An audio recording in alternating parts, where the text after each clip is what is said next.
city failed to plan the budget to raise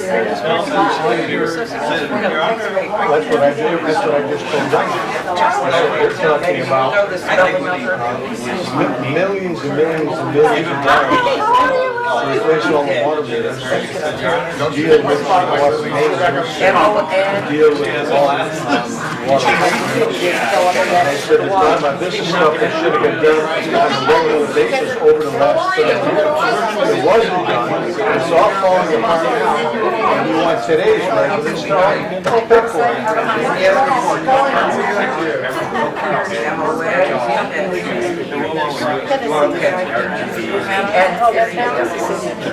Yeah. Why?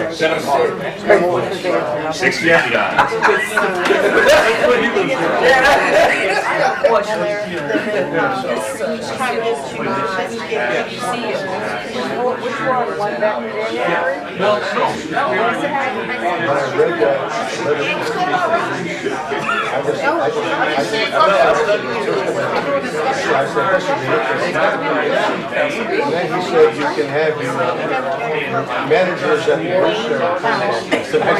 Okay, yeah, dumb son of a bitch. jurisdiction over every and that same where I had written a story about I had written a story about the retiring police dog. I was covered him, when he gets given equipment, they capture someone or I But it's like you have no, we don't even have. I don't know if you ever seen a plaque on the other side of the corner. Yeah. Oh, I've seen it. He was invited out to handcuffs several times, and he wouldn't stop fussing. Welcome everybody to the council meeting. Please all stand for the Pledge of Allegiance. I pledge allegiance to the flag of the United States of America and to the republic for which it stands, one nation under God, indivisible, with liberty and justice for all. Karen Butler is here. Reverend Butler, will please stand up for the invocation?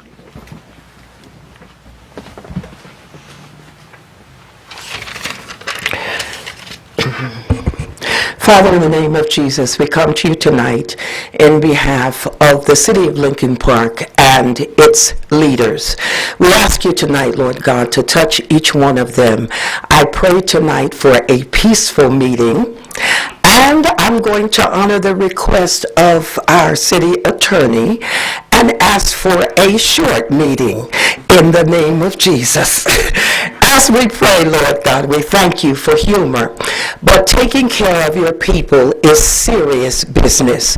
And I pray, God, that you would give them the wisdom, the knowledge to accomplish the goals that need to be accomplished, no matter what they are.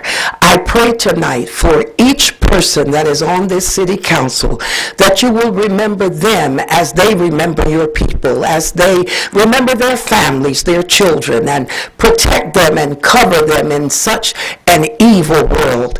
And I pray, Lord God, hallelujah, that you would give them the wisdom that they need to answer questions. And I thank you, Lord God. I should have started with that first, but I thank you because many times we complain about a whole lot of things, but I thank you for what's already been done in the city of Lincoln Park, Michigan. And we're believing you, God, for more. We ask these blessings. In Jesus' name we pray. Amen. Amen.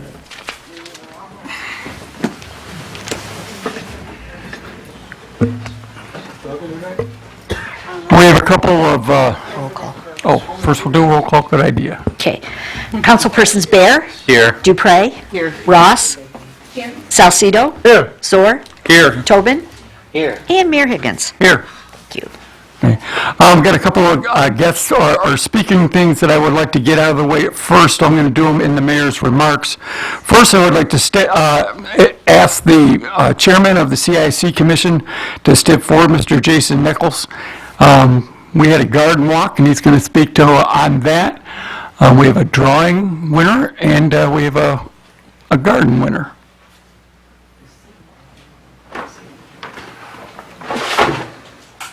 Good afternoon, ladies and gentlemen. How is everybody doing today? As Mayor Higgins said, I am Jason Nichols, chairperson of the CIC. Throughout the year, we do random events. One of them is the third annual garden walk this year, and I have a special guest in this audience. Her name's Jennifer Lowry. Jen, why don't you come on up and get your prize? She was one of 25 participants that was put into the raffle at the end of the walk, and here she is now to receive her really cool prizes. All right, so first off, a homemade wreath for your heart. And a little be happy that you see a theme here, right? You see a little theme. Straight from the museum itself. Oh, lovely. The History of Lincoln Park. Yay. And you get a hook to put that up wherever you want. Thank you. No, thank you for participating. We thank you so very much. I appreciate all the events that Lincoln Park puts on for citizens. Thank you. Thank you. For those who don't know, those who participated in the garden walk, you could pick up a map at the museum, drive around town, see the multiple fantastic gardens we have throughout the city. And then if you return the map back in, you got to be in the drawing, and this young lady won the fabulous prizes. Now, if we have another prize giveaway. That we do. That would be for the best garden on the garden walk. Mike, I know you have that stuff up there. Would you like me to bring the winners up to you? Yeah, come on up. All right. Come on up, guys. We have a family affair here. So if you guys wouldn't mind stepping up to the podium, we're going to go see Mayor Mike here. Follow me, guys. What we have here is a home improvement award. We would like to definitely give this to you. I'm going to tell people who did not get to do the garden walk, their backyard is just simply awesome. It's like walking into, I don't know, almost like a museum, and it has this giant cement couch. It's the best way I can describe it. And it is just amazing to see it. You just don't picture something like that in Lincoln Park. And again, congratulations for all that you have done. Can you please step forward?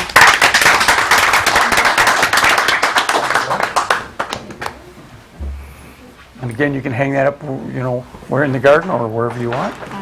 Okay. And you have something else for them? And since you guys bring us a superb summer, here's a gift from us at the CIC to bring in a nice fall for your family. Thank you guys. Thank you for participating. I'd like to thank them because I know it's hard for people to bring strangers into their homes and walk around their property. So participants that participated this year, everybody, I want you to know, we thank you so very much from the bottom of our hearts for actually putting this on so that everybody can come and see what we actually have to offer in the city. We've got positivity galore, and people need to start seeing that. So, we start with families like this, and we're going to work our way around. So, I want to thank you guys very much for welcoming into our house. Jason, I'd like you to stand up for just one more minute. You see, since I've become mayor, I have preached and I have talked about the fact that what we need in Lincoln Park is volunteerism. People who will stand up, who do things for the city. Jason is not only the chairman of the CIC, he is a member of our Parks and Recreation Commission. He helps me take the box around for the concerts. He is on the Hands of the City, and for the last few years has helped us put together the parade. He is there for so many different committees and commissions and doing things. I would like to present him the key of the city.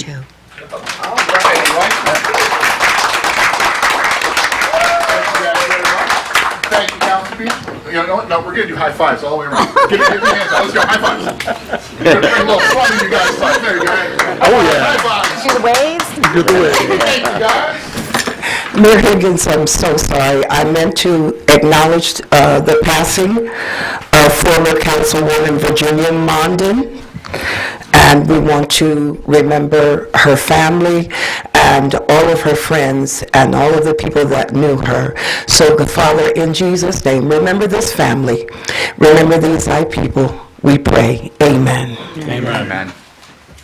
And since the Mondin family has been brought up, and Virginia Mondin was more, and I said it at the last council meeting, and I'm going to say it again, she was much more than just a councilwoman.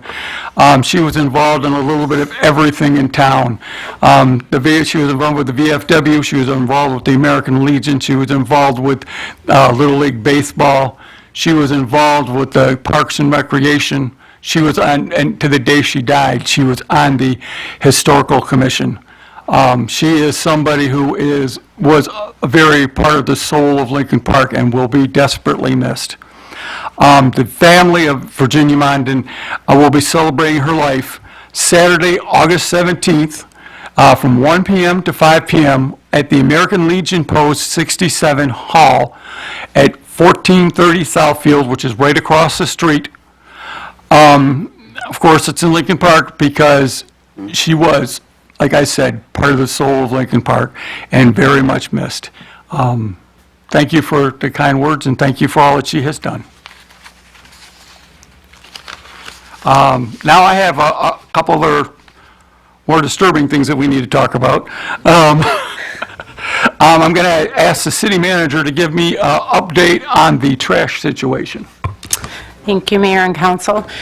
First, I want to acknowledge to all of the residents throughout the community that we are aware of the situation. We do sympathize. We do not take this lightly at all, and we are working with the contractors. They are working 7 days a week right now. We're in constant communication with them all 7 days. So we are constantly requesting and receiving updates from them as to how many trucks are on the route, where they are at with collection. We report daily missed pickups to them at least twice a day, so as the residents call in and report them, we're reporting them directly to Priority. We have communicated with them every day. They worked this past weekend. They had several trucks throughout the community on Saturday. They had additional trucks out yesterday as well. My understanding is they have made some headway. There are still some routes that are behind. We are aware of that, and we are continuing to work with them. We are also exploring all of our options with other communities. We've talked to several other communities to see how they're addressing the issue. All of the communities that were bought out by Priority from the GFL contract are experiencing these same issues. So we are taking them very seriously and working with the contractor as well as our internal staff and other communities to see what our options are. But we continue to address it on a daily basis, multiple times a day. Thank you.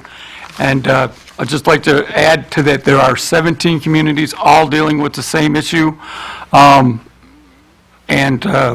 we are working on it very heavily. Also, we have another speaker, Mr. John Kazoo, head of our DPS. I'd like to him talk about a little bit about, we had some flooding issues this past week, and if he could give us any information or any updates. John Hennessy. And John Hennessy, who is our engineering firm, is here as well. I'd like to thank him for being here because he does not have to be here for this type of thing, but he shows up, and thank you. Well, thank you, Mayor, and Council and the public. We're aware of a part of the community that's receiving flooding that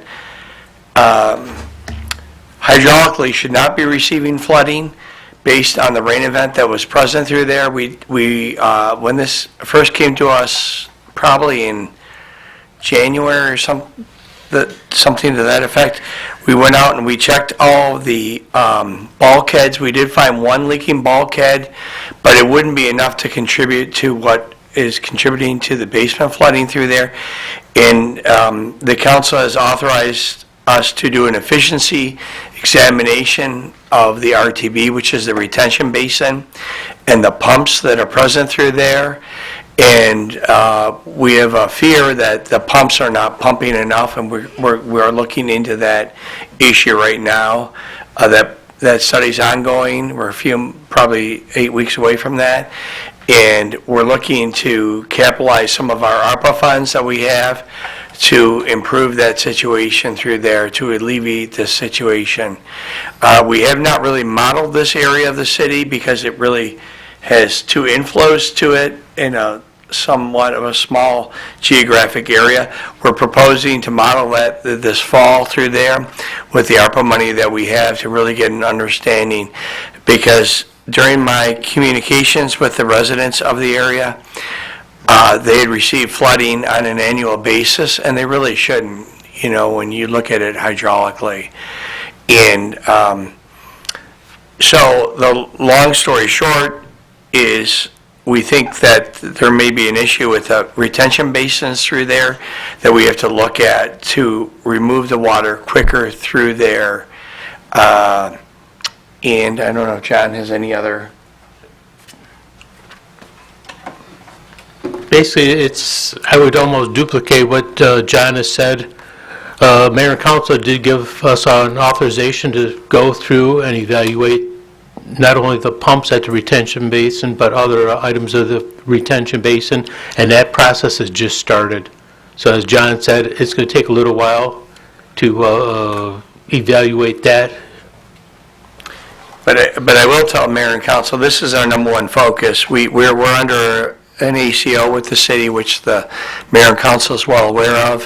What the CO is. Oh, yeah, that's an administrative court order with the state of Michigan that provides a 20-year roadmap for a capital improvement program for us to eliminate overflows from the retention basin. And this is our number one focus within the community right here. And I've met with a few of the folks that have experienced this flooding on an annual basis. And within 8 to 12 weeks, we'll have an answer for you. But we have to be able to study the problem to understand the problem through there. And it's just to explain it to Mayor and Council, it's fairly complex because this is where the city ultimately originally discharged its combined sewer and stormwater flows. So there are very large pipes that are present through there that were bulkheaded and blocked off when the city tried to separate its system in the 80s from a combined system to a sanitary system and a storm system. And it's very complex when it gets down to those areas. Very large pipes that should be able to handle this rain event that we had on Tuesday, and we realized there were 35 flooded basements. One basement's too many, and we realize that, and so we're working very hard to resolve the issue. To the chair? Yes. Can I make a comment? Yes. What I experienced, because I was there before, during, and after the event, is everybody came out of their houses, everybody was upset, and I told them that I would air the things that they were complaining about. And they feel that the city hasn't been transparent enough about what's going on, and they want more communication. I don't know if that's possible, but... Oh, no, we can give you the, what we refer to as the wet well. So the wet well is what all the flow comes into a retention basin. The wet well is at 15 feet. We should not be flooding basements if the wet well is 32 feet deep, right? It's 32 feet deep. We should not be flooding basements at 15 feet with the wet well. We kicked on the third pump. It only activated 2 pumps. We manually kicked on the third pump to remove that. So there might be something within the conveyance system that we're unaware of at this time, but we have to model that. We have to actually get the data from the rainfall during real-world events and then calibrate it to what should be occurring. But at a wet well elevation of 15 feet, we should not be flooding basements. Just to give you an idea, a typical basement's probably 6.5, 7 feet below grade, below ground, below your driveway in a sense, And here, we should have another 17 feet before we're flooding basements. So we're not sure if there's something in the conveyance system or if it's in the retention basin. And we have to kind of deconstruct the system to figure out why it's doing this. But bottom line, the residents should not be experiencing this, especially in this area of the community, which we always kind of really took as kind of a protected area, candidly, compared to the other areas that are much more susceptible to high rises in the sewer system. This area is not, because it has controlled flow from Emmons and Lincoln Pump Station coming into it. And so we have to look at the conveyance system, and we have to look at the removal system. And those are the two things that we have to, so we will be completely transparent with our findings to the community, to the council. And as John mentioned, we're under an ACO, which makes us responsible to be good corporate citizens and protect the environment and eliminate basement flooding. You know, that's our goal for this ACO. The chair? Yes.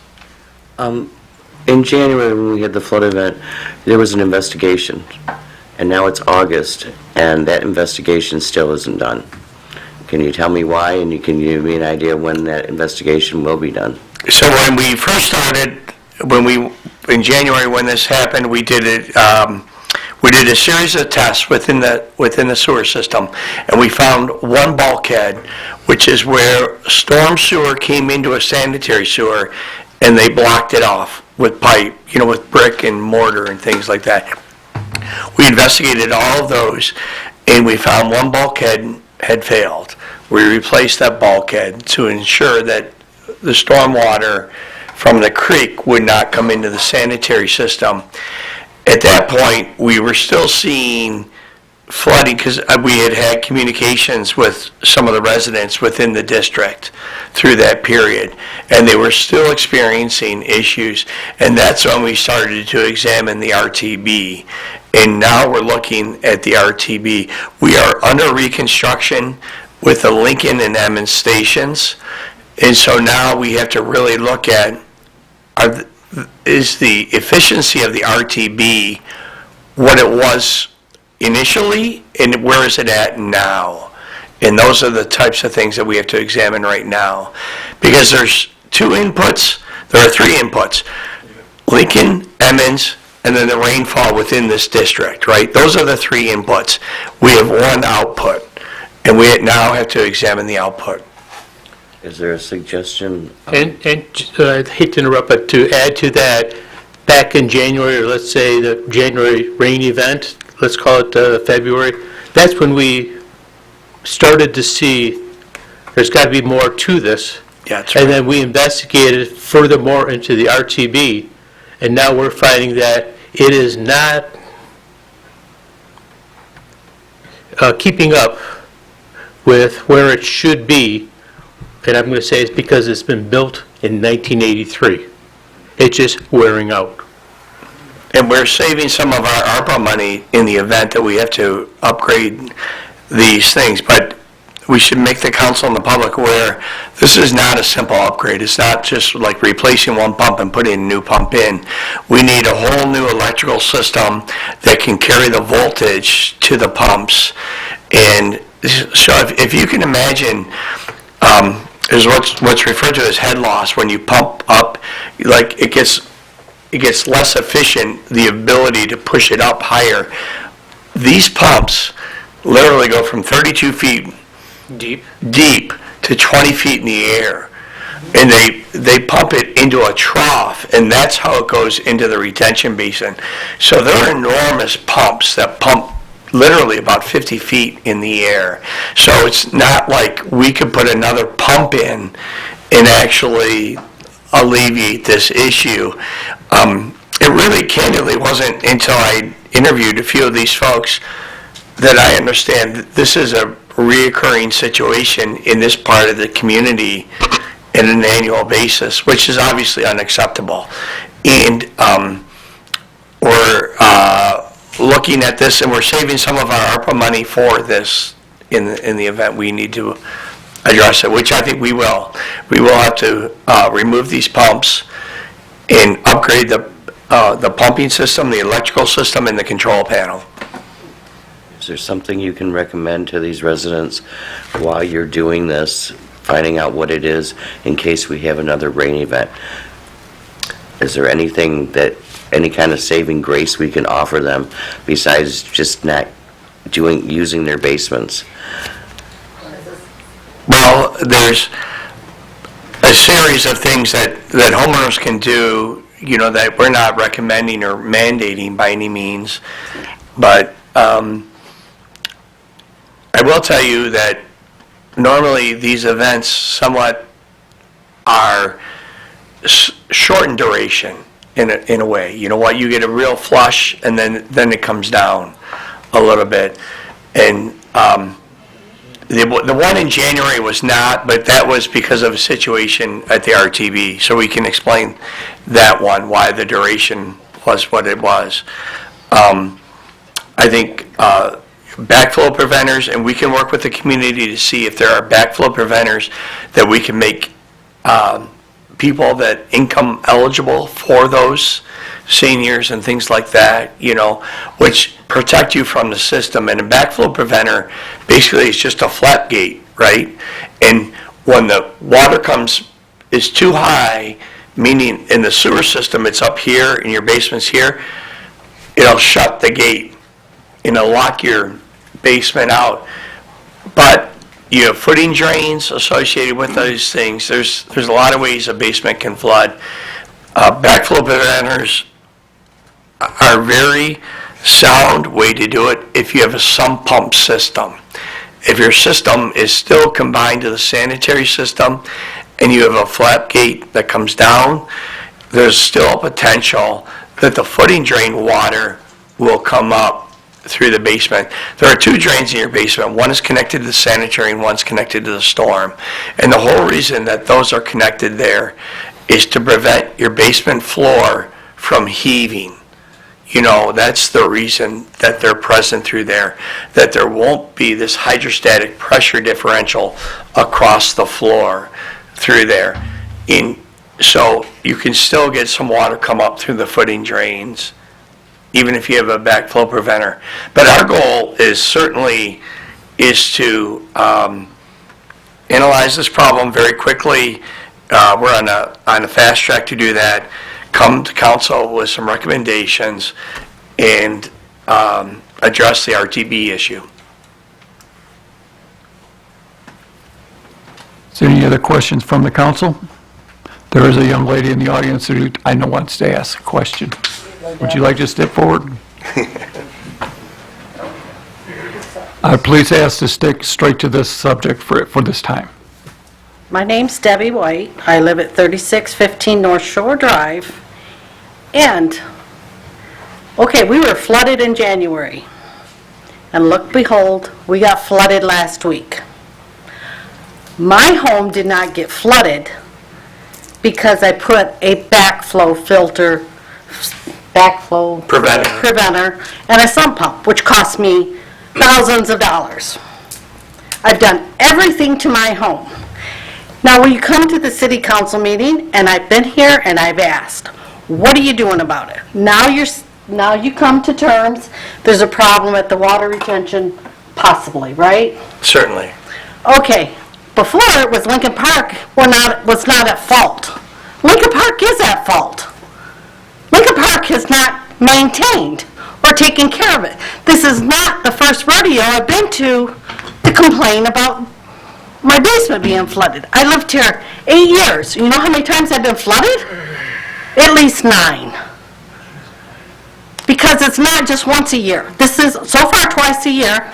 And now we got August coming, and that's going to be the anniversary of the big one back in 2016 that I am paying for on my taxes for a flood issue on 2019.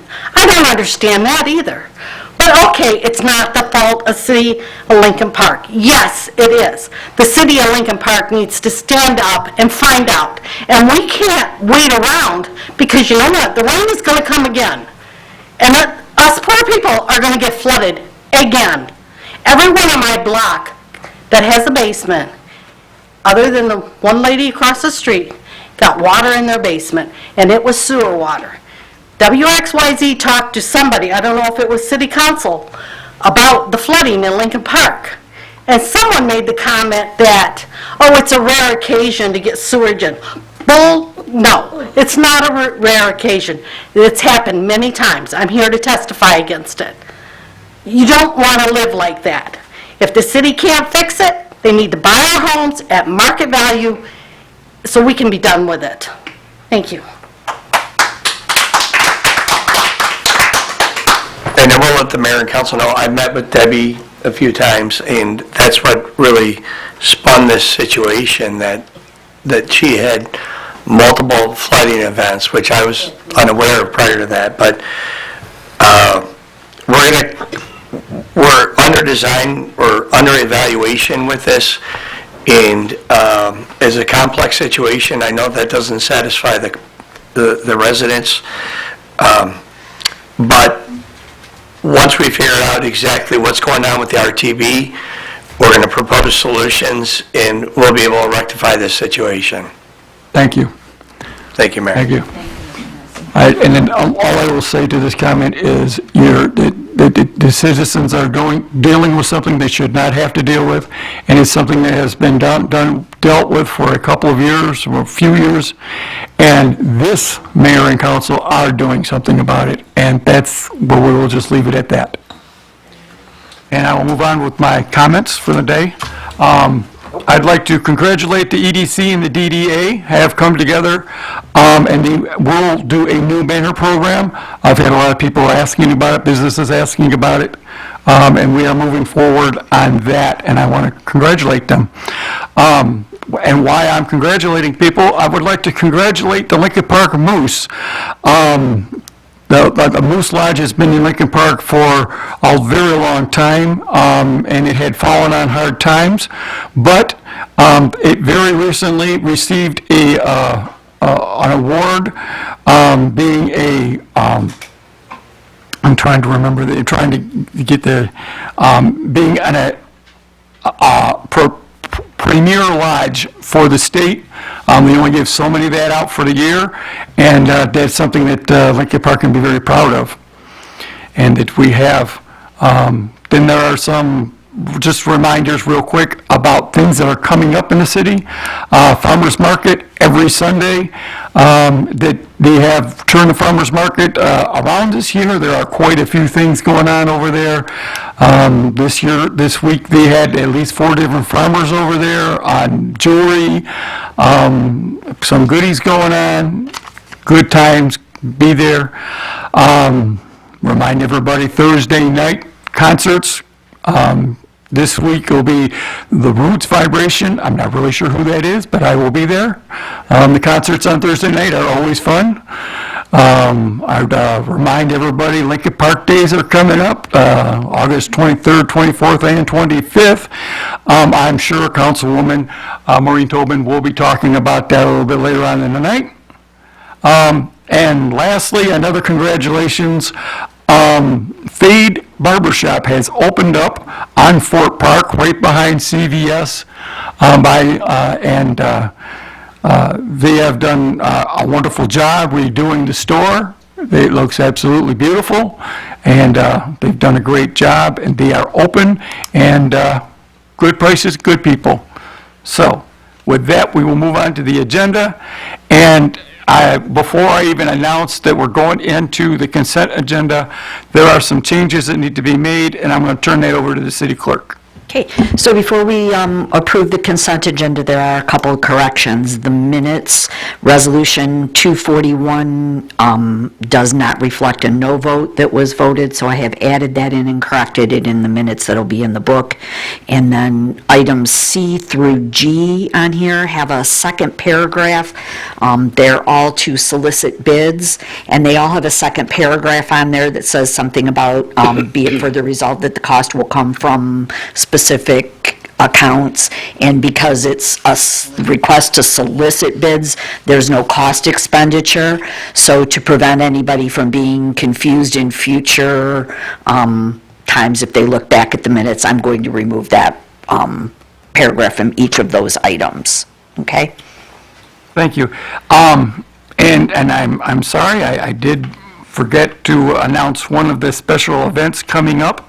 It's going to be a very special milestone for Lincoln Park. One of our own family, our own people, if you will, have made it to the Rock and Roll Hall of Fame.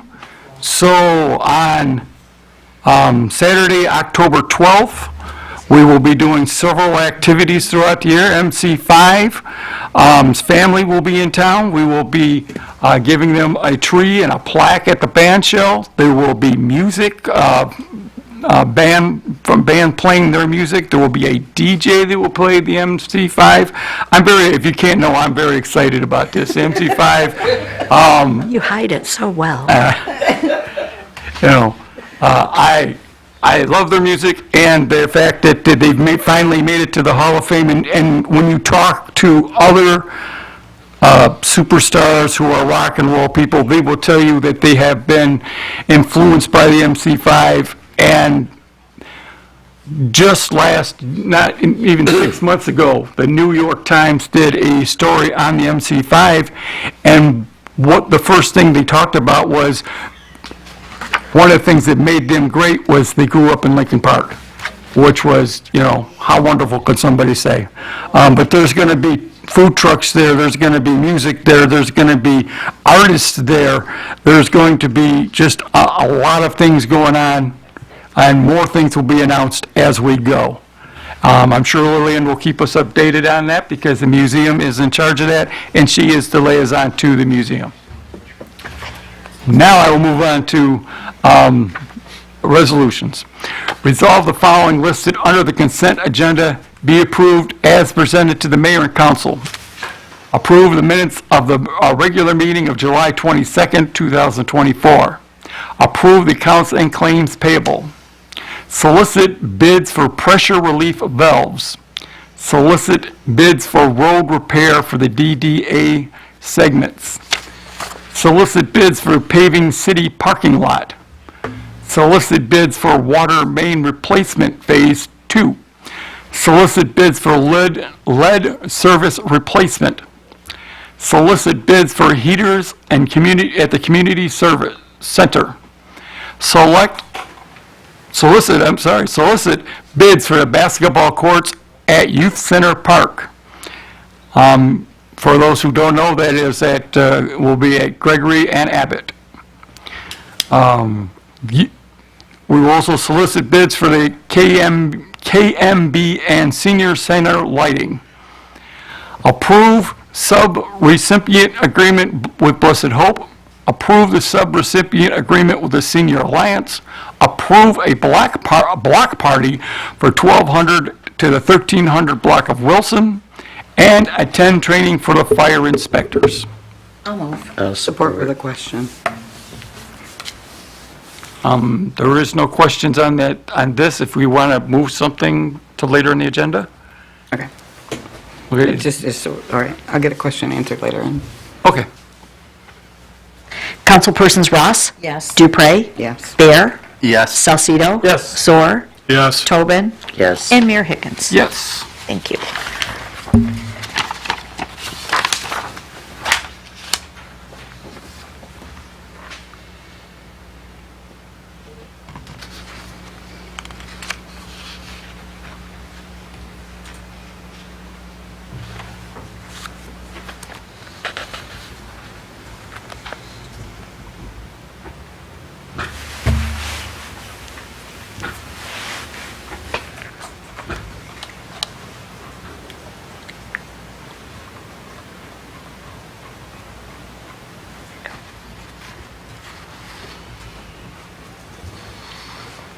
Resolved that the mayor and council approve the recommended that the mayor and city council authorize to waive the bid process and use the state of Michigan bidding MBID to purchase the replacement of a CAT 9263RQ leader for the Department of Public Services.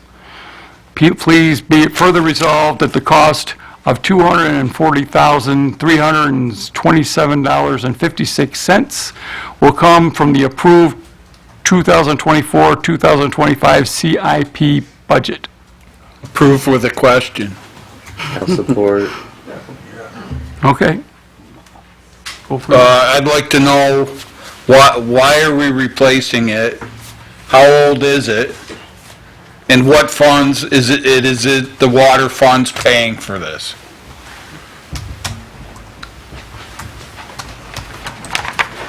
The present model that the Department of Public Services has is 16 years old, and we're trying to update it. We're trying to go through the Michigan bid process because it's already been through the bid process through the state of Michigan. As far as the money, that is coming through an approved CIP account that was put in prior to the budget. Exactly, I would assume that it's coming from roads, water, and sanitary, because all three entities use it. Thank you, sir. Hearing no other questions, we'll call for the vote. Councilperson Zohr? Yes. Tobin? Yes. Bear? Yes. Dupre? Yes. Ross? Yes. Salcido? Yes. And Mayor Higgins? Yes.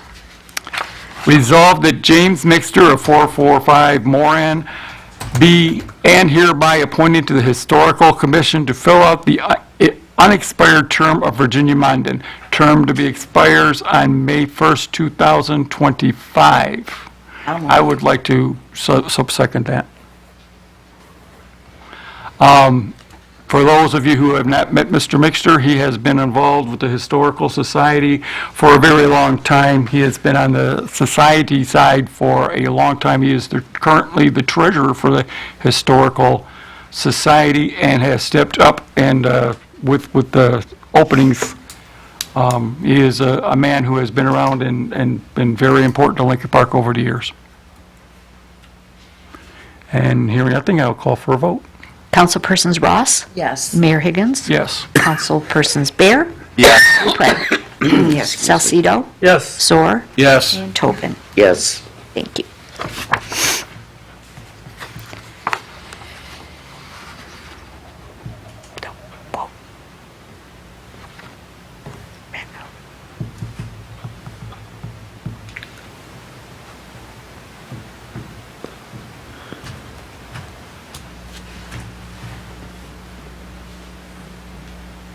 This next one is for a used auto dealership, so I'll let the Skip the clerk. traffic control order. Okay. These computers, they like to confuse me. It's their fault. Right there. Right there. Resolved that the traffic controller order 24 through 124 regarding the placement of a 1-hour parking signs be established for Pagel and Dix to the alley east of Dix, approved per the recommendation of the police department. I'll move. I'll second. Through the chair, Your Honor. Yes. Oh, the police chief wants to step up. And for those who have been at council meetings before or have seen, this is to help alleviate the problem for the party store there that would not be having parking because of other businesses over there. This is to help all the businesses in the area. This is why this is happening. So this is just from Dix to the alleyway, right? And it's both sides? Yes, sir. Yes, sir, on both sides. So Heading east from Dix, and I'm that trying alleyway. to come across the terms, I can't see no one parking there for an hour. Would a 30-minute time limit be better? Because obviously this particular parking spot is basically what the store has. I don't see nobody parking there for an hour. I'm not going to get into the parking issues that we've had in the past with, the people that are installing the new parking lot. But would a 30-minute time limit be a little better than an hour? It may be difficult for deliveries and such there. Historically, his deliveries come from the alley, not Pagel Street. So I'm trying to understand, no one's going to be in the party store for an hour. I think 30 minutes, talking to the store owner today, he kind of agreed a 30-minute time limit would be more sufficient because no one really stays there an hour. Okay, that can be, I mean, I don't know if we want to make an amendment, I don't know if the attorney wants to chime on this, I don't know if I've ever seen a 30-minute parking. They're harder to enforce. That would be the major problem, because someone's going to have to mark a tire and come back in 30 minutes. Depends on your allocation of law enforcement resources to keep coming back. It's an excellent suggestion. Doesn't even work in Manhattan, though. The 30 minutes is awfully hard to enforce. An hour gives them more time. In regards to the hour, then I'll concede, but I would hope that we enforce that 1 hour parking. That's all I'm, okay? I mean, if that's my compromise, I would hope that, because I know that's going to be an issue, so it already is today, as a matter of fact, so. All right, thank you, Chief. And at this point, I would like to thank the chief for looking at this as fast as you have. This was only a couple meetings ago that we asked you to look into this, and you did, and thank you very much. Yes, sir. Anything else? Okay, we're not hearing anything else. I will call for the vote. Councilwoman Tobin? Yes. Mayor Higgins? Yes. Councilpersons Bear? Yes. Dupre? Yes. Ross? Yes. Salcido? A reluctant yes. And Zor. Yes.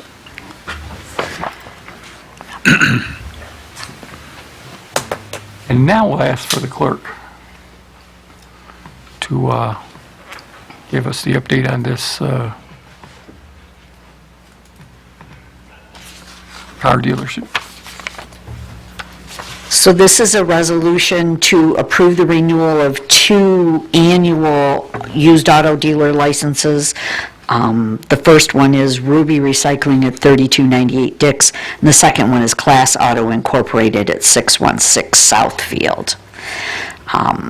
These applicants have passed inspection through the building department and paid all of their fees and filed their insurance with us.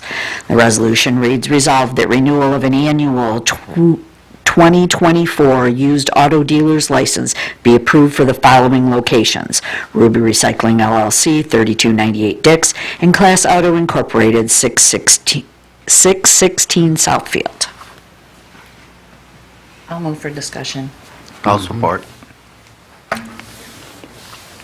Through the chair, what was Ruby doing? Could you say that again? I couldn't. How, we were having some issues with Ruby Recycling. Have those issues been handled? I'm going to let the city attorney answer that. Want me to answer it now? Yes. The issues regarding these licenses have all been satisfied. If there are other issues that appear there, we've suggested issue citations, get them into the courthouse. Now, I've met with the building department, with the fire department, and checked if there's any further police concerns over these particular licenses, which is just a used auto dealer's license. If they meet that criteria and they're doing other things that are wrong, they certainly should be cited for it. They certainly should be told to undertake corrective measures. And the building department has been on it since Carson's been here with the department, and so has the fire department. But I see nothing that impedes the issuance and the approval of this license. It's been quite some time. You've had the benefit of correspondence from their council. They want you to vote it up or down. This is just one issue that they face. If there's other issues, we'll certainly take them to court. Thank you. Through the chair, Yes. if I may, I went by Ruby Recycling, and they have cars stacked up over the fence again. Not just on the Pagel side, it's on Hazel side. It continues to be a problem there. I don't know that they've been cited before. I would like to know because, quite honestly, with it being a repeated violation, I don't understand why they continue to do it. I know the building department has been over there. I know the building department talked to them about it. Whether or not they were actually given a citation, I could not answer that. Chief, could you answer that? I wouldn't know anything about the zoning or the fence line or anything like that. And I don't either, Your Honor. I haven't talked to the prosecutors. Through the chair, yes. But that doesn't have anything to do with the license itself. That's two different issues. But, if I may, Yes.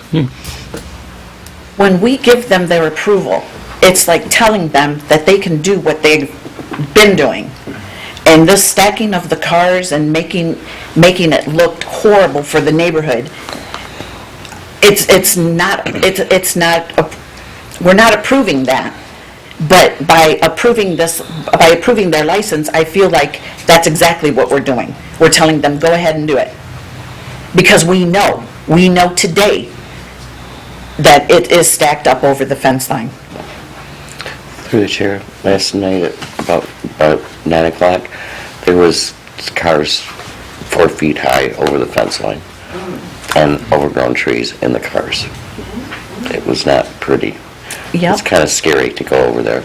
And this is against the parking lot of the school. The church, that right there.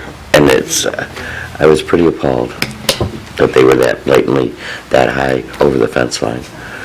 Through the chair, Your Honor. Yes. Could we separate these two licenses instead of putting them together and then maybe call a vote separately? Because I was there last week and their parking lot is just a bunch of mud going on to Dix Avenue also. And I thought they were supposed to take care of that also. So in regards to our citizens, seeing cars stacked high, mud in the street, mud in the parking lot, dust kicking up, I make a motion to do these We can separate. certainly separate them. I'll support that. Okay, so so if Councilman Bear and Councilwoman Was want to withdraw their motion and support on this, I will Yes. read them separately. I withdraw. Okay. All right. So, resolved that an annual 2024 used auto dealer license be approved for Ruby Recycling, 3298 Dix. Can I have a mover on that? I'll move since I made the motion. Amendment. And is there support? I'll support. Could you reread that, please? That the renewal of an annual 2024 used auto dealer license be approved for Ruby Recycling LLC, 3298 Dix. Mayor, may I weigh in before there's any vote? Yes. I'm going to caution council just to look in the perspective of what you're voting on today. It's the used auto dealer's license, and you can't triangulate other violations with holding something else they might otherwise lawfully satisfy. If you have issues on those matters, you address them. However, if council chooses to turn down the license, my suggestion is you embark on ridiculous expenditure of legal defenses, expending city resources for the denial of a license that's not linked to the reasons or the rationale that's been presented thus far. If there's something that doesn't satisfy the used auto dealer's license, you address that. If there's something that they're doing wrong that doesn't warrant the renewal of that that's related to that activity, you address it. If it's stacking cars, if it's weeds, if it's the property that they've promised to pave and the dust they've promised to keep down, you must show a direct correlation between that and this license itself in order to deny it. Council has a prerogative to vote whatever way you want on these issues, but I would suggest you look at if you want it investigated, if you want prosecution for what's not done right, if you want your superintendent of the buildings, the fire department, the police to address those other issues, direct them to do so, but I wouldn't embark on a folly on just the used auto dealer's license for the other concerns, which do not seem, at least at this point, related to the used auto dealer's license. Through the chair, Your Honor.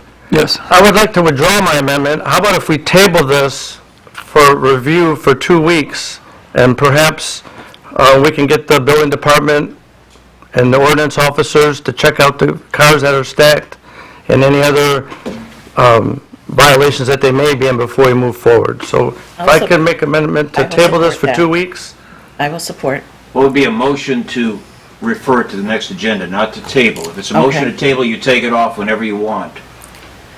So So we'll postpone. Perhaps that's what I wanted, but, all right, well, Well, you can table the motion and get your reports and come back, and that's probably more provident, and then at any time, you can put it on the next agenda or the agenda thereafter. And a motion to table is not debatable. So if it's truly a motion to table and it's supported, you don't debate, you vote on that, and then you can later discuss when you want it to come back. thank you, counsel. So I will rephrase my statement, and how about put it on the agenda in 2 weeks? I support. Postpone the Do you want to table it, or are you referring it for 2 weeks? Refer it for 2 weeks on council's request. And if there's Counsel. a support, you can have discussion on that now. Through the chair. Who supported that? I support that. That's what I thought. And with that on the table, I'll I just recognize had a- Councilman Ross. Yeah, I just had a quick comment, and I want to thank Council President for taking that stand, because this is the same exact thing that we went through last year when they were renewed, and we were told the exact same thing. So I appreciate that. Thank you. Councilperson Salcido? Yes. Dupre? Yes. Bear? Yes. Ross? Yes. Zor? Reluctantly, yes. Tobin? What did you, what did? It's the motion to refer this, Yes. and Mayor Higgins. Yes. All In the right, so meantime, now- I'm going to ask the city manager to send our building department over there, and anybody else, we need to go over there and make sure everything is safe and up to date. So now resolution number 2, resolve that renewal of an annual used auto dealer license be approved for Class Auto Incorporated 616 Southfield. I'll move. I'll support. Councilpersons Ross? Yes. Tobin? Yes. Bear? Yes. Dupre? Yes. Salcido? Yes. Zor? No. And Mayor Higgins. Yes.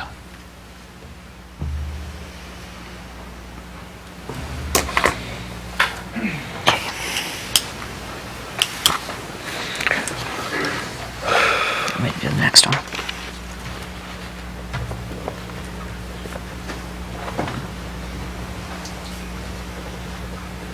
Resolved that the special event permit 8 approved for the 8-sided Summer Vibes Vendor Show events held in the city of Lincoln Park Saturday, August 17th, 2024, from 1 p.m. to 6 p.m. at 4232 Fort Street under the following conditions. Applicant shall be responsible for cleanup of all debris associated with the event from the surrounding properties. Alcohol is not permitted. Fees paid and insurance filed. I'll move. I'll support. Through the chair? Yes. I just want to state that this is a great place for events, and they're great people and everything, but they really need to watch their parking during their events. The side street right there, Brolard, is that how you say it? It's insane, the parking. So I just want to make a statement that someone should really inform them to watch their guests' parking, because it's a mess. And that's all. Are you done, Councilwoman? I was actually going to bring this up for the wrestling match, because I was there for the wrestling match last year, and parking, they use their parking lot for this wrestling match, so therefore parking is scarce. On Drouillard, whatever that street is, I know. there's only parking on one side of the street. Right. And I know I had a conversation with the police chief about 8 months ago, maybe less, about can we put temporary parking for that day on that side of the street to alleviate parking in the parking lot. I wanted to bring this up under the wrestling match, because I'm not sure how their side vendor show goes, but parking is a strain.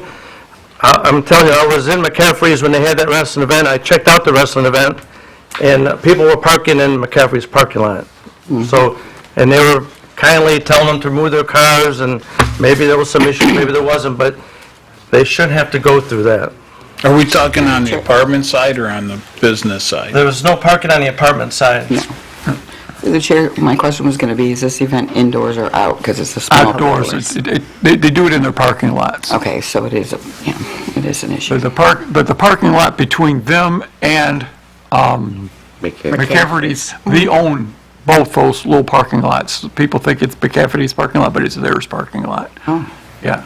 Because you gotta remember, that used to be Fergie's, and Yes, Fergie's had quite a bit of parking, and Yes. that's, you know. So just to alleviate parking, could we just for one day, and the owner of McCaffrey's, I'm speaking on her behalf because I talked to her today about it, and she says they could just put a temporary parking on that side of the street for that event. If I may, there would have to be a traffic order that would go through you, but just chatting with the fire chief on that, it might not be an area where they could get a rig down. So the fire department may investigate it, because I mean, there is parking on one side of the street, and there's room for 2 vehicles on, obviously, because that's what they do now, but. So I know what you're saying, it might be tight for an emergency vehicle. Might be something we can investigate and come back to the council. You know, we don't have to make that decision tonight. But something we can look at for the future. Particularly the rest of the vending one is this weekend, so obviously nothing's going to happen, but for the event, September 22nd, if you want to check into that. Yes, sir. What time do you want to hold the wrestling one? No, because the wrestling is tonight, I mean, this weekend. No, the wet wrestling's No, in September. the vendor show is this Vendor show. weekend. Okay. We're good. Do you want to hold it until he has a chance to think about it? We can put the wrestling one on What is the date of the wrestling one? So they have September enough time. 22nd. Show must Okay. go on, so I'm, Yeah, we can, You want to hold this one? we'll hold the wrestling one. thank you, Chief.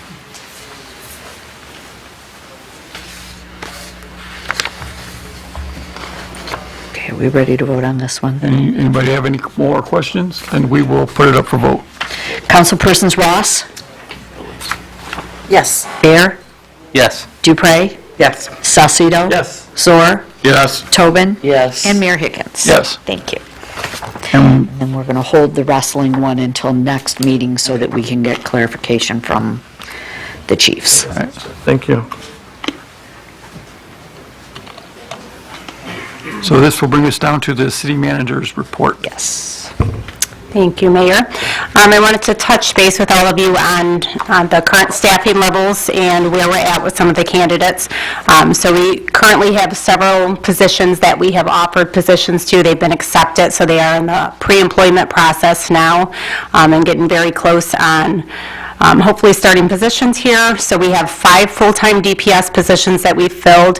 3 of those are candidates for the leak detection program that we spoke of at the earlier meeting. We have 1 part-time for DPS, and then we have 3 clerical positions for here at City Hall, Water, Finance, and CDBG. That's not the director, that's the clerical position in that department.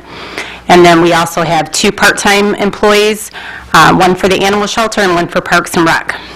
We are still recruiting for the CDBG director and building department manager, as well as DPS labor and parks maintenance. But we have had some very successful candidates the last several weeks, and they are moving through the process as quickly as we can get them through. And then last week, Mayor and Council and many of the employees of the city were able to tour the new animal shelter facility. So we are finally at the final stages. And luckily, we did have ARPA funds, so for all of the residents who are curious about that, we did not use any of taxpayer dollars here from the city. So we did receive federal ARPA funding for that. We have now finished the project. We're just waiting on the final state approval, which should be coming any day now. And we'll begin transitioning those animals over to the new shelter, and we can take on additional animals as well. So I hope everybody enjoyed that. It's a very beautiful facility, and I know a lot of hard work went into it from many departments. So thank you, everyone, for all of your help on that. And then we were notified last week, the fire chief had sent an email out that we were included with a grant that the city of Wyandotte had applied for, so that's the Regional Assistance to Firefighters Grant, and we will be getting some new fire hoses for the department, so that's good news. And then just to touch on the backflow preventers that Hennessy had spoke of earlier. So the mayor and I have been talking about trying to find some funding options to help some of the community members to see if we can assist in that department. So we are looking at some different options, talking to some other communities to see how they've addressed it. And then we will also discuss options with Hennessy as well. And then, of course, we continue to deal, I spoke on the trash issue earlier, but please do continue to report any missed pickups to here at City Hall so that we can track them appropriately. And that's all I have. If there's any questions. Wow. I just want to point out that all those positions, folks, we're hiring. If you're out there and you need a job, Lincoln Park is hiring. All right. Eric, you go first. In regards to our trash pickups, some of the flooding area I noticed on River Court had some stuff out from the basement, and it didn't get picked up. Can we make sure that that gets picked up? And there was one other street, I don't remember the other street. Yeah, and we've been getting daily reports from Priority where they are with the various types of pickups. So sometimes the bulk seems to be one of the items that they're behind on. So we will report. I can assure you, I mean, I have noticed that they're out there 7 days a week, Yeah. and that They're running all the time, I see. They are, and they, of course, continue to experience the equipment issues. I know it's like a broken record at this point, but some days we have 7 of 8 trucks on the road. Typically, our route would call for 8 trucks on a regular basis. There's been a couple days where they've had all of them out there. A lot of days they're operating with 5 and 6 trucks, so that's what's continuing the delay.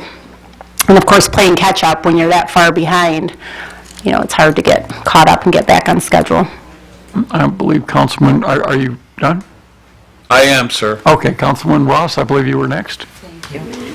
Just to update, our yard waste was picked up today, just as I was coming to City Hall this evening, so that was nice, because after 3 weeks. Right. Yeah.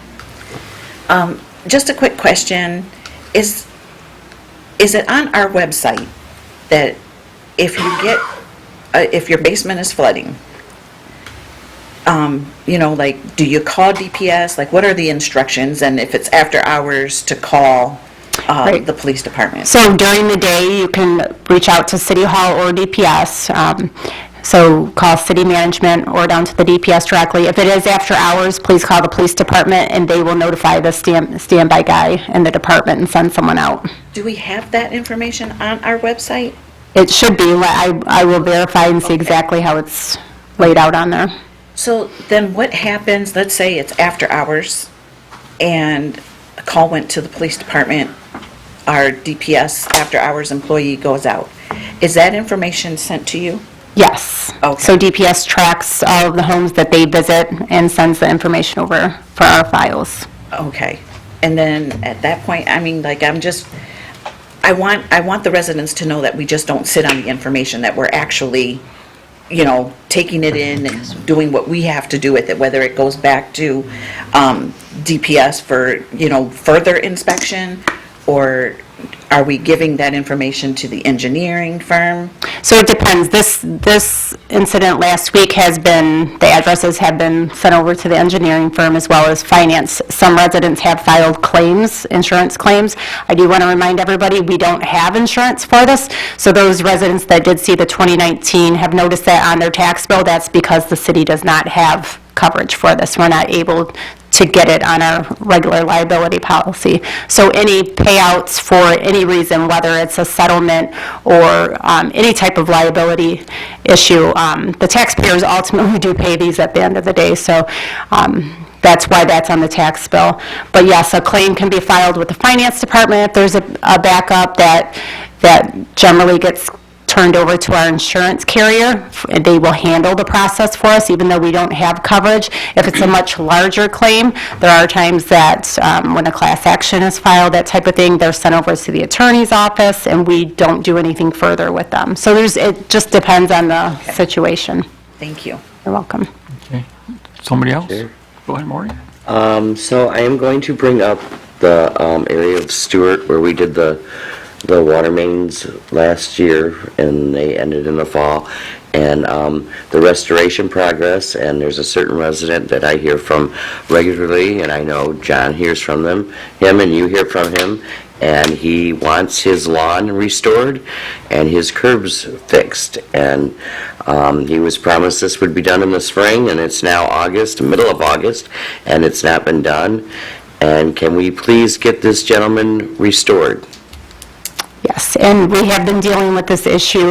This is a contractor that was hired to do the work as well as the restoration work. We have not issued the final payment for this project because of many outstanding issues, not just the restoration. Some of the restoration work was done, but that was not up to the proper standards. So the contractor, there's been some delays, as the resident knows, but the email that I received earlier today says that the contractor will be out tomorrow. And it's a contractor that's doing the work, Yes. not us. Correct. Okay, thank you. Mr. Chair, Your Honor. Yes. I'll make this brief. Lisa, you don't have to answer this today, but I was approached by a business owner earlier today. He wanted to buy the land next to CVS, and there's a sign there that says it's going to be a car wash coming soon. It's been there for a while. But he was told that, because he wanted to do something automotive, and I think he was told by the building department that that was deemed retail. But would the car wash be considered automotive? So can you maybe just follow up on that and maybe get back with me in 2 weeks? or- Absolutely. Thank you. That's all, Your Honor, thank you. Okay. Anybody else? To the chair, I would... Councilman Bear? Also about trash, can you give any more detail about what options we are looking into? And I was also wondering, is the DPS yard still accepting yard waste from the residents? And I think it is important to let the public know that we have also utilized our DPS department to try and help on occasion to get through this problem. And I should have mentioned that, I apologize. So DPS is still taking composting. So if the residents have a buildup of the composting they wish to get rid of course, that's not a requirement because the service should be provided by the contractor. But they do have the option to take it down to DPS 500 Southfield between 9 and 3 p.m., Monday through Friday. And as far as options that we're looking at, as far as payment goes, city's required payment. So we're dealing with, we're looking at what other communities are doing as well and what the legal ramifications are. So we want to make sure that we explore all options and don't get ourselves into And a pinch. we have provisions in our new bid contract that they just... We do. That we just approved, We correct? do. Okay. Yes. Anybody else have something for the... I forgot. As we're talking about DPS, I just wanted to pass along a thank you for them working over and filling the potholes. Yes, we were happy to get them out there. Yes, so. Yes, our DPS guys, we can't say enough about them. I They know. don't, I know. they don't get the glory, and they get a lot of hard work, physical work. I don't know if anyone recalled that Dick's water main break a couple of weeks ago, but that was a massive undertaking by our DPS department. It stretched for hundreds of feet of water that they had to deal with. Yeah. Okay, if anybody else has anything from the city manager, then we will call up our DDA director.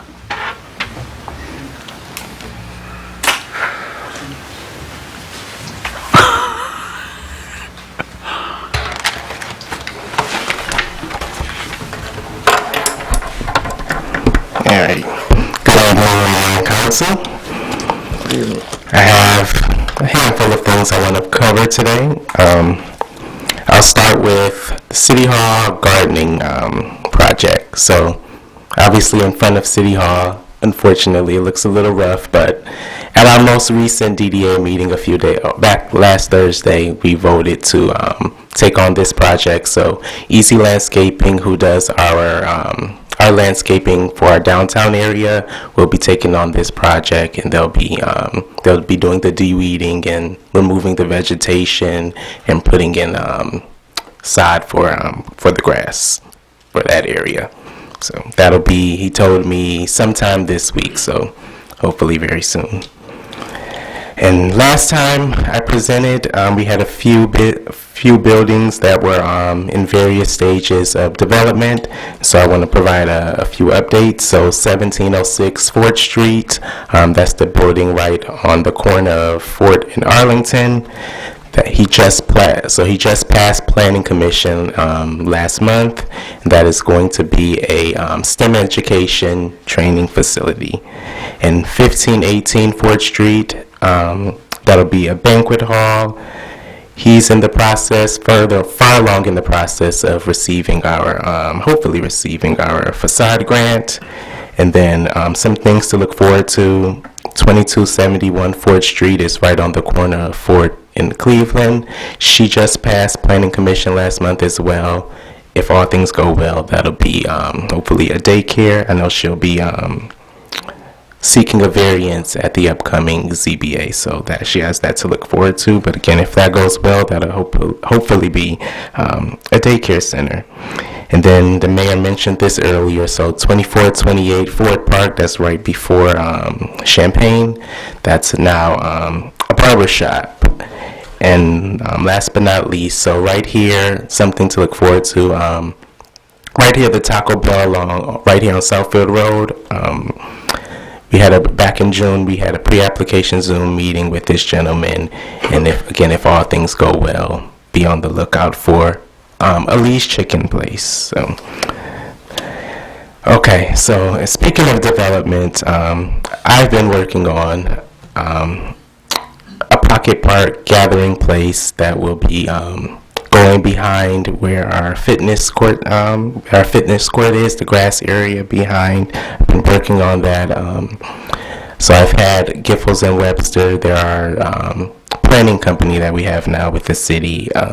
They've sent me some drawings. I've been reviewing them for the majority of today, and tomorrow I'll be meeting with them. Tomorrow afternoon I'll be meeting with them, and we'll go over that, and hopefully sometime soon we'll see that come to fruition. But again, we want to bring more attention to our gym, and so that idea is in the drawing stage. Hopefully, again, I'll meet with them tomorrow, and we'll go over it and move on to the next step of that planning. And next, the zoning rewrite. This initiative, a few weeks ago, we got an extension from the MEDC. They're the ones who are helping us pay 50% of it. So again, that initiative has been sidelined, but hopefully very soon that will be back up. And last but not least, Christmas. So we'll end on a good note. Christmas, as you know, the DDA, we do the tree lighting every year, and this year we vowed to make it an even bigger spectacle than normal, so that includes moving our location to Mellis Park. And so I've been having conversations with DTE, putting together a game plan, and once that's all settled, hopefully very soon, by the end of this month, I'll move forward so Stephanie and I will start planning the actual details of the event. And I spoke to Jeff from the museum earlier today. They usually have their open house with us, and so I just wanted to let them know that even though the location's changed, they'll be a part of our tree lighting plans, of course. So that's all I have for you today. Anybody have anything for our DDA director? Just a big thank you. Thank you, Brandon. Thank you. Thank you. All right. And now we will go on to citizens' communication. Is there anybody who would like to talk to this body? Oh, hell, I'm up. I have to get up and do what I have to do here. I'm Debbie's neighbor, North Shore Drive. I have contacted a couple of higher-ups, and they don't want to help with this flooding. I want to know why Wayne County Drain Commission is not looking into all this. They are responsible for every sewer drain in Wayne County. That is a dereliction of duty. Why aren't they looking into all this? Because I've had 3 floods, and it's cost me over $3,000 so far for this cleanup.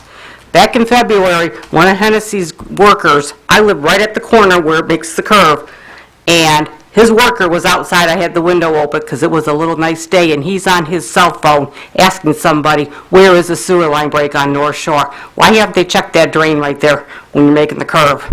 I think that's where it's at. Nobody wants to answer? It was your driver, or your guy, I don't know what his name was, he's a big, tall guy. Yeah. Wasn't me. I know it wasn't you, because if you brought him in here, I know exactly what he looks like. I've seen your retention basin, and you've always asked me how I got your phone number. I'm going to tell you, I worked for Jones Chemicals, and when you guys ordered your bleach before the flood of 2014, we had to go do an inspection, and our guys hopped in the truck, and I went with them. There was a hot tub floating in that retention basin. That thing is huge. Yeah. So this... Yeah, I mean, why would there be a hot tub in there? I don't understand. I guess. So this has been ongoing. I've had my house since '94. I've had 12 floods. So, go figure. You want me to? It's up to you. If you would like to answer. I just want to know why Wayne County's not getting involved in this. Were you using that app? the retention basin was originally built by Wayne County as part of the system through there. It's a 20 million gallon retention basin. Huge. It's enormous. And whatever you see above ground it goes about 20 feet below ground more than you see through there.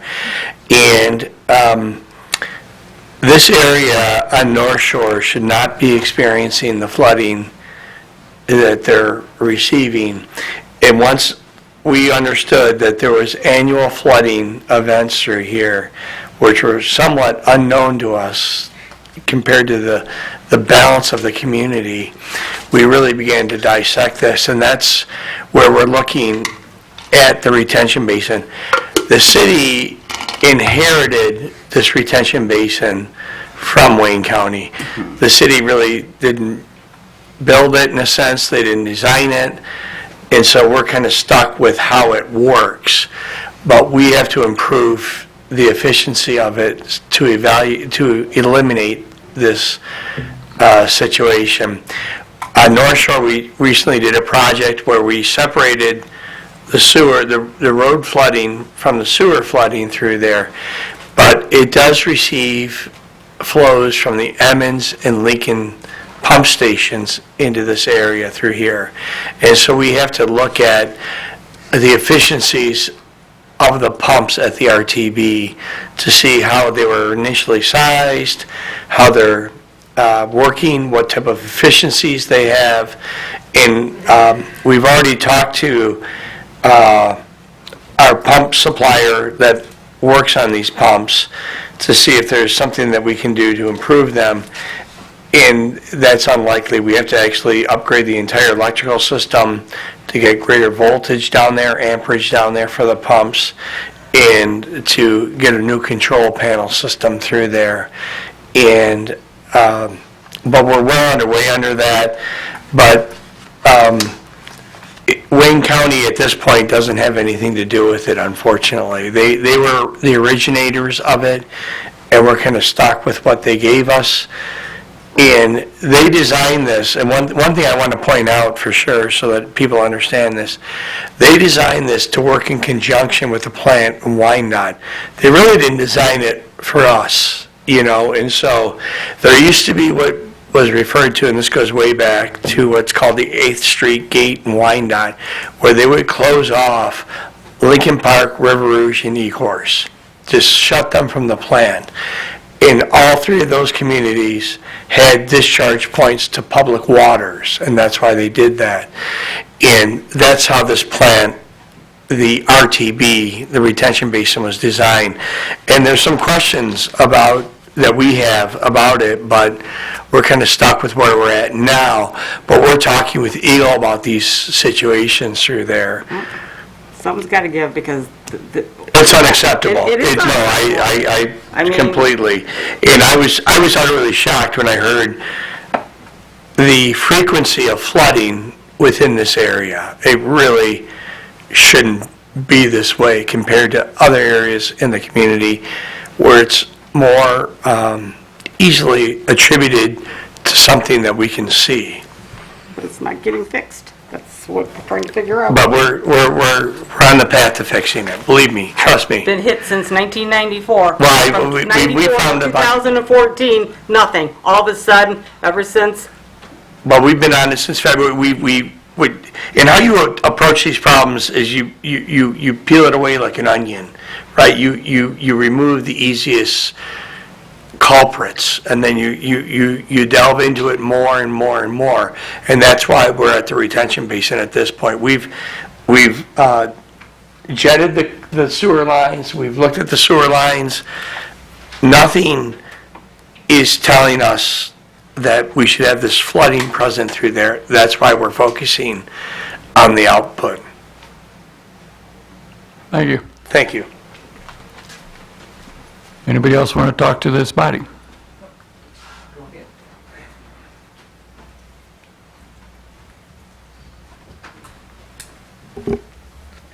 I'm Skylar Harris. I live on Pagel off of New York. I'm not sure what block that is.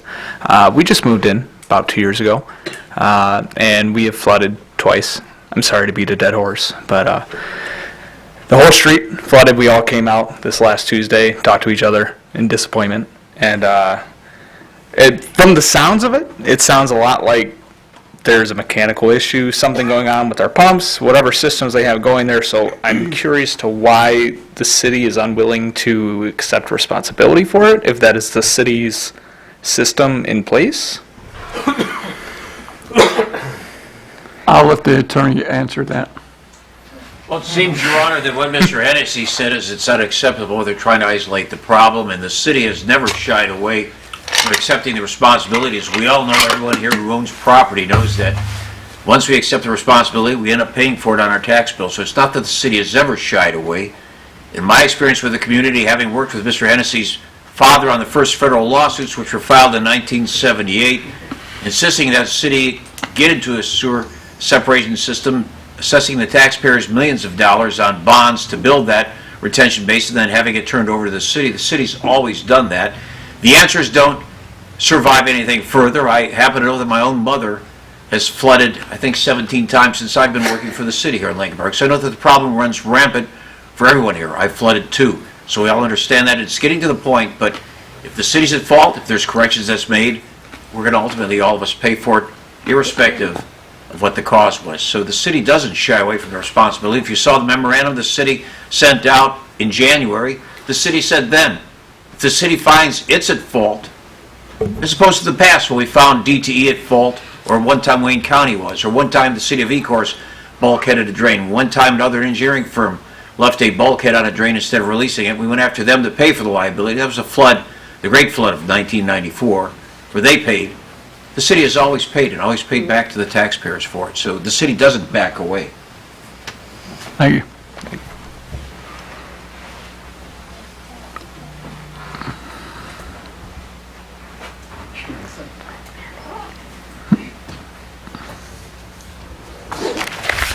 Good evening, Mayor and Council. I'm Bill McMullen.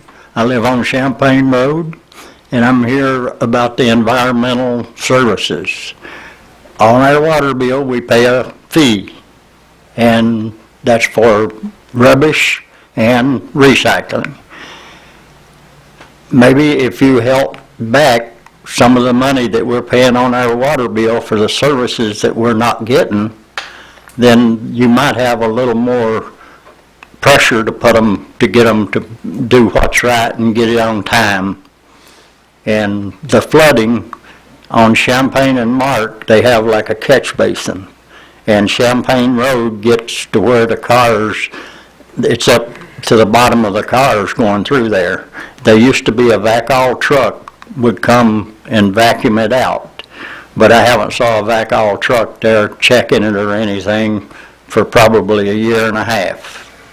But Champaign Road backs up into our driveways and things when it rains, and it don't take much rain for it to do it. But the environmental services, maybe you ought to hold some of the money back and give them more of an incentive to get us on time. They pick my trash up on one day, they pick my recycling up on the next, and then maybe 5 days later they'll pick up the compost. And we got parking only on one side of the street, so we have to try to keep the cars off of the street so that they can get to the people's rubbish and things to pick them up. And it's inconvenience for everybody trying to find a place to park so that they can do their job.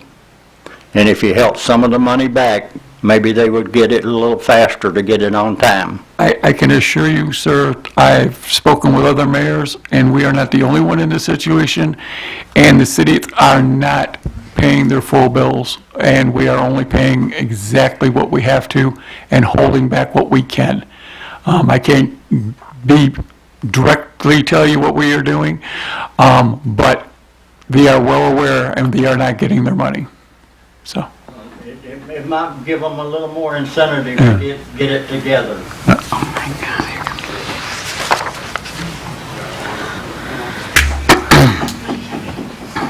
Yeah, it's me again, Mr. Disrespectful. I'm here about Americans with Disabilities Act today, At 2075 Monte, there's a half a sidewalk. What I mean, when you're walking down the sidewalk, half of it's on one side and the other half is missing. There's no sidewalk on Porter Street in Keppen. On the northeast corner of Keppen, the sidewalk is so cracked up, so tore up, that you have weeds growing in between the cracks, and you don't even know it's a sidewalk. It looks like a lawn. And like I said last time, on Frank Street, between Monte and Council, there is no sidewalks on either side of the street. You have your citizens and children walking in the street when they have to walk in that area.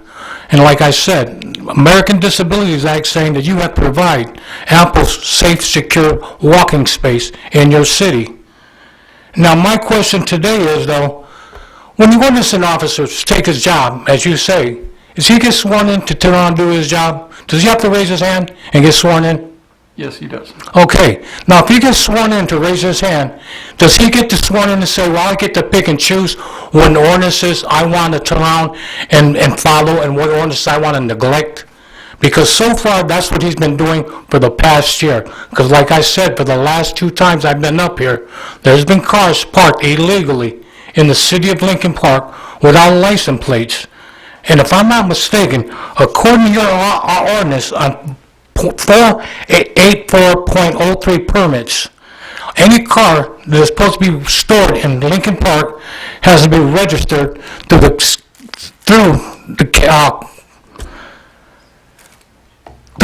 councilwoman, or through the city clerk's office.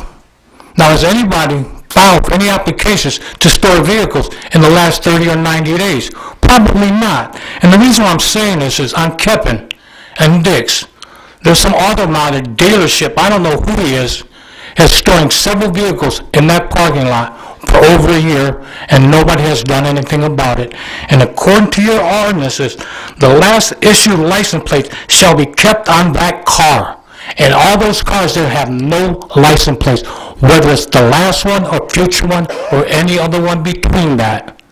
But yet the ordinance officer wants to pick and choose what he wants to follow. Yet he wants to come on my property all the time and harass me. Now, I don't feel that's fair, especially when he raises his hand to hold up law. Now, how is he holding up the law when he picks and chooses what he has to do? That's the question. How does he do it? That's what I'm talking about, see? Deer in headlights now. Deer in headlights. I cannot answer to what he's doing on a day-to-day basis. I can tell you that since I became mayor, we have doubled the amount of ordinance officers we have. We have more than doubled the tickets that are going out. We have the parking situation that you talked about. I can assure you that there have been tickets issued in that area.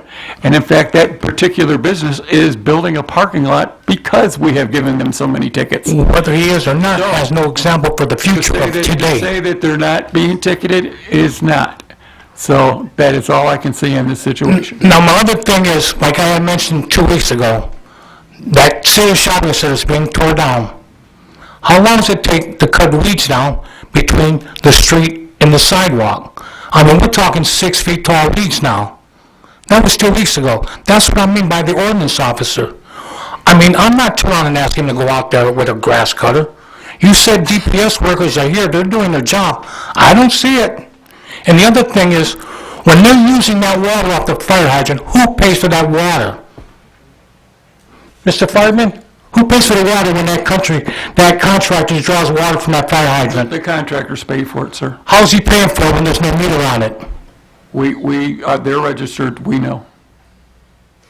I don't see, that's what I'm saying. I don't understand how this works. But anyway, if I can, here's the list in case you forgot what sidewalks need fixing.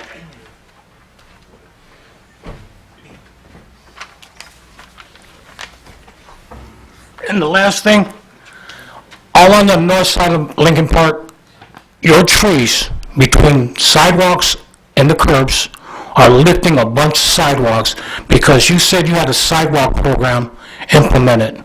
It's getting late in the season to start working on it, but they better start walking it, not driving it, because like I said, according to the American Disabilities Act, there's a lot of trip hazards out there. Thank you for your time.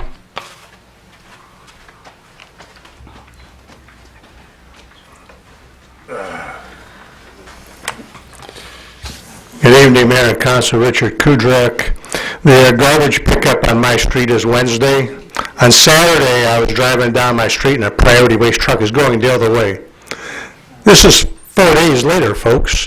But anyway, I don't know what they were picking up because he was going the other way. Anyway, there was a comment made about after a water event, 2 pumps were going and they manually operated the 3rd pump. With as many horror stories as you've heard about flooded basements, I would think if 1 pump goes off and 2 pumps go off, the 3rd pump goes off automatically. Why would you have to wait to manually operate the 3rd pump, folks? How many stories of flooded basements are you going to hear before all available water movements is done?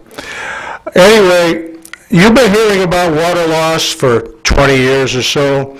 You've been hearing about flooded basements for about 20 years or so. You've been hearing about broken water mains for about 20 years ago. And I'm absolutely shocked when somebody stands up here and says, oh, Hennessy's going to do a study. I said, folks, you want to know which basements are flooding. They've been flooding for 20 years. If there's something wrong with the catch basin or the retention basin, you should have known that by now. This is not something that started in the last 2 or 3 years. This has been going on for decades. So we need to do something quick. Thank you so much. Is there anybody else would like to?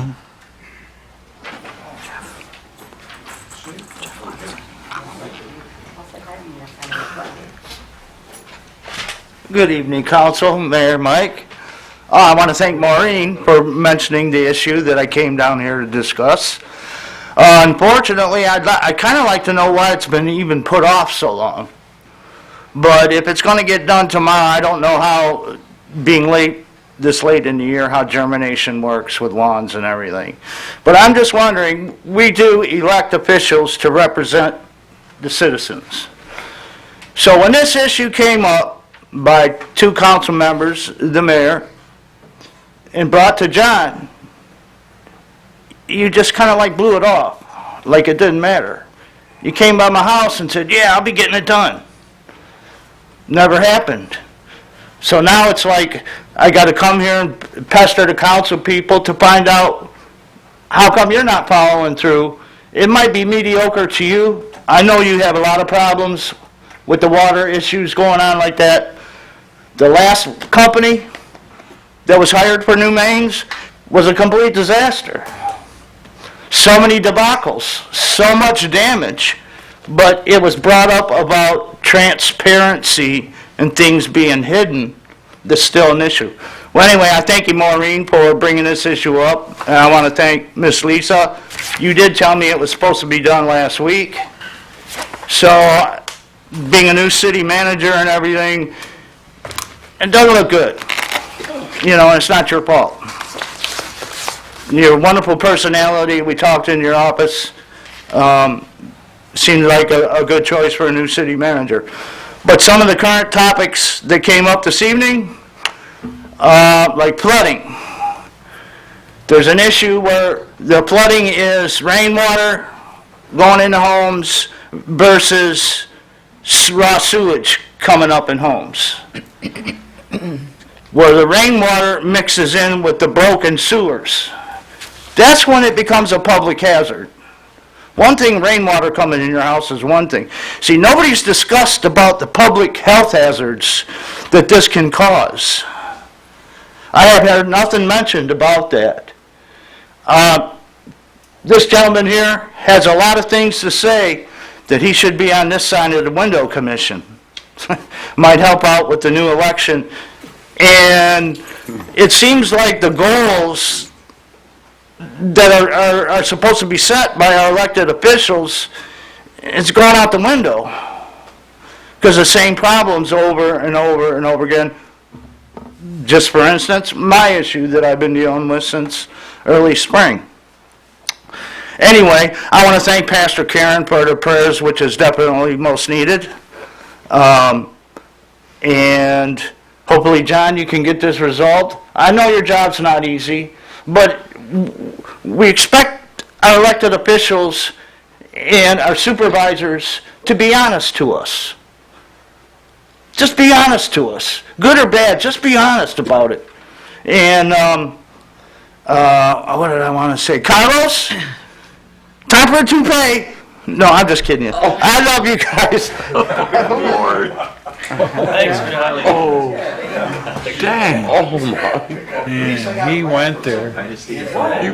He went too far. Jeff's never been known to hold his tongue. Okay, is there anybody else who wants to come to the council? Yeah. Hello, council. My name's Mike. I'm a lifelong resident. I don't have anything to bitch about basements or trash, so this will be refreshing. But it is a bitch. Not a big one. What is going on with the community center parking lot? And why is Downriver Spring filling that up slowly and slowly? It's about a third filled with their junk cars. We're going to vote on a license for them. There were 3 FedEx trucks there yesterday, junk. I wonder what's going to happen when our favorite used car lot, Ruby, who's almost kitty corner from them, finds out, hey, if they're doing it, we can do it too. And the other thing you guys are forgetting, Lincoln Park Day is in a couple weeks. You going to leave all them cars there for the rest of the communities to see that? Might want to look into that. Thank you.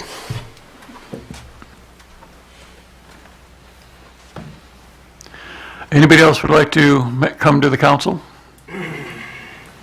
Okay, with that, we will move on to council comments and go with our council Good evening, president. Mayor and Council. You know, it's always good to hear residents when you have concerns and stuff, but when you make personal attacks, I don't think it's funny. So, all I have today, excuse me, please, it's my turn to talk. You had your turn to talk, Mr. Watson. Last Thursday, Little Dave and the Diplomats, they played at the band shell. What a show. It's good to see our attorney and his band. They've been around so long, and it's just refreshing to hear them. Also, around 4 o'clock this afternoon, council was informed that the bridge at Southfield Road and River Drive is now open. So now, both ways we can enter the cities. And that's all I have, Your Honor. Thank you. Thank you. You didn't have anything to say? You said, yeah, honest. As you've heard, we're working hard to bring regular trash pickup back to our community, as are other nearby cities. It's one of our most important issues, and it is getting our attention. It's not going as fast as we'd like it to go, but as we heard our city manager say, it's a daily communication and working daily to get this to happen for our community. I was at the animal shelter last week, and I was thrilled. I've been in animal rescue for over 30 years, and I've seen a lot of shelters, and this one is exceptional. I'm looking forward to the future of the shelter and well-being of the animals. I'm very excited about it. And I hope everyone is enjoying their summer. And now I'll say good night, and God bless you all.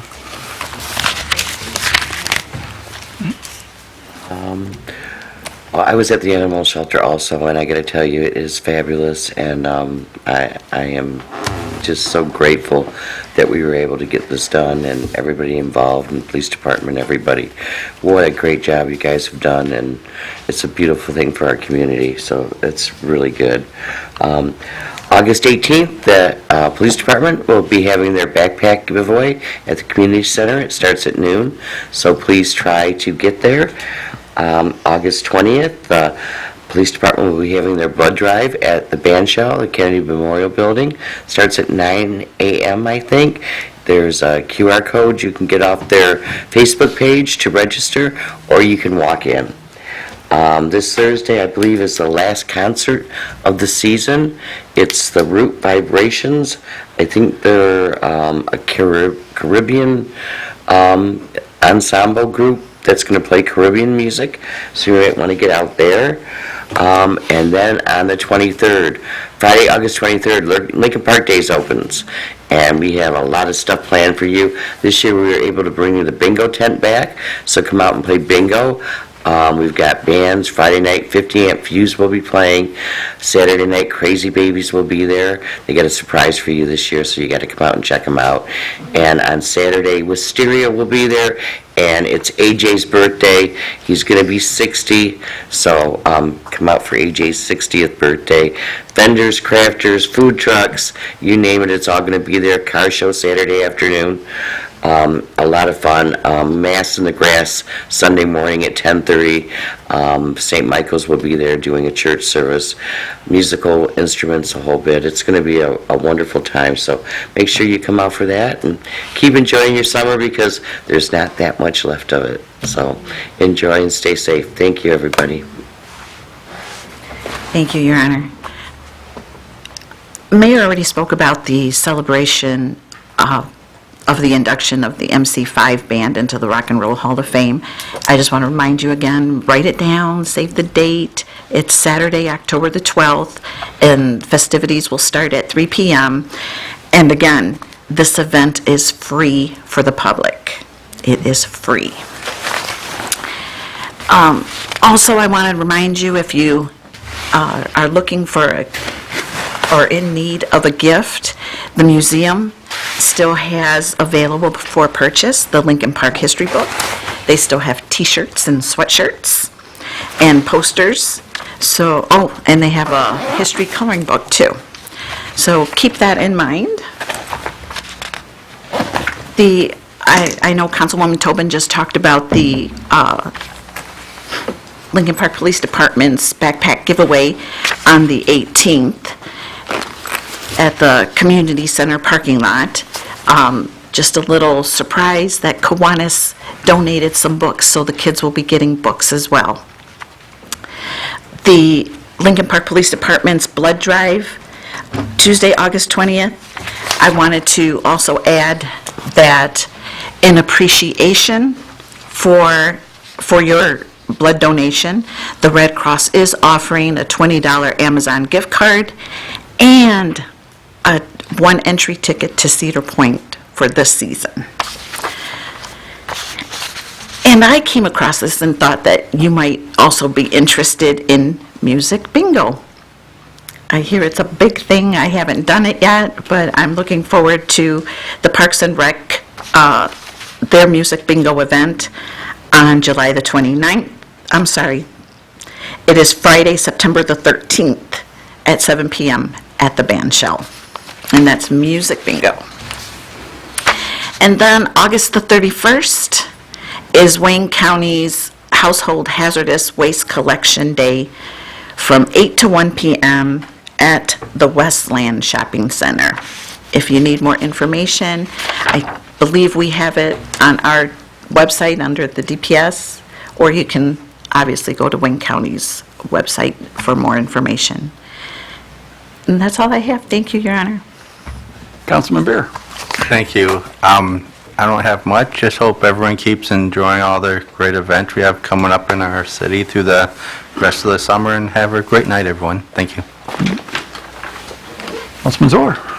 Yep, first I'd like to say, I'd like to offer my condolences to the McKenzie family who suffered a loss. Happy birthday to Wendy, Megan, and my new great-granddaughter, Charlotte, who's in St. Joe's, 2 pounds, 8 ounces. She'll be there a little while. Assessor's office is expanding to provide better access for files. Fall sports season started already at our school, with the school to start officially Wednesday after Labor Day.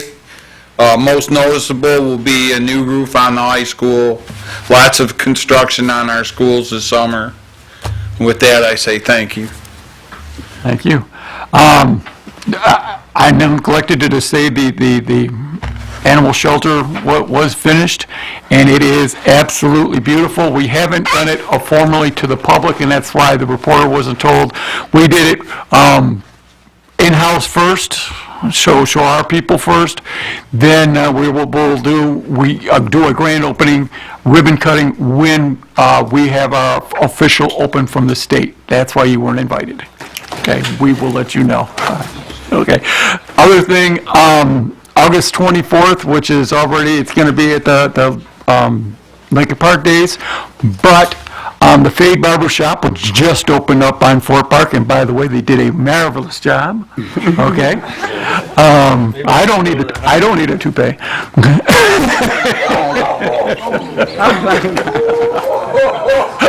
I'm sorry, I had to. Poor Carlos. The Fade Barber Shop will be doing a backpack giveaway on the 24th, and I think they told me the first 6 boys show up, get a free haircut. So get ready for school, this is the time to do it. Free and a backpack too. There will also be some other stuff going on, as that will be their grand opening day. All right. With that, I will go for a motion. Support. Councilperson Salcido? Yes. Tobin? Yes. Bear? Yes. Dupre? Yes. Ross? Zor? Yes. And Mayor Higgins? Yes.